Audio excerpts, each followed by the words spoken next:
And in 1969, I passed a petition around calling for the withdrawal of all American forces in Southeast Asia and passed it around to the football Cardinals. And 37 guys signed it. This is out of 47. So clearly the majority of the guys signed the petition, and when the Cardinal management found out about this, it hit the fan a little bit. And this was in 1969, and in many ways I view that year as almost a pivotal year, because that was the year that we found the order came down from Pete Rozelle that people playing in the National Football League, when the National Anthem was played, had to put their helmets under their left arm, put their hand over their heart, and salute the flag. I didn't do this, and caught a little flack in the newspapers because of it. And it was also that year that in the Super Bowl we saw Anita Bryant on her birthday cake singing the Battle Hymn of the Republic.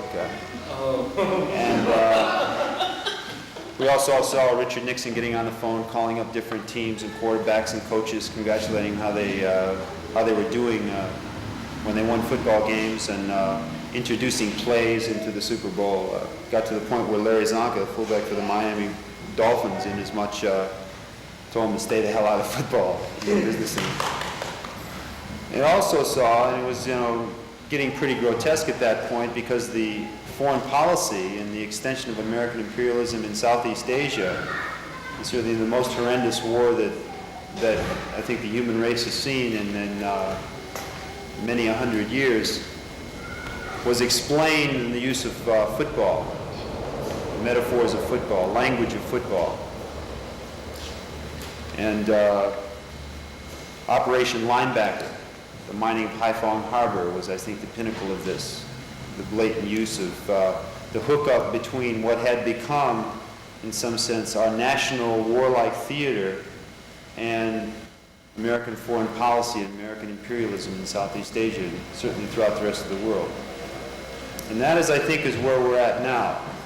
That has been my view, is that what sports does in our culture is it generally provides kind of a glue. It provides a masculinity, right, where a lot of males kind of grow up in American society and they say, this is the way I've got to be a man. To be a man, I've got to have certain kind of characteristics. I've got to internalize certain kind of beliefs, certain kind of values, if you will. Okay. And those values certainly have their extension in the way our capitalist system runs, and it certainly has an extension in the way our foreign policy runs. Okay.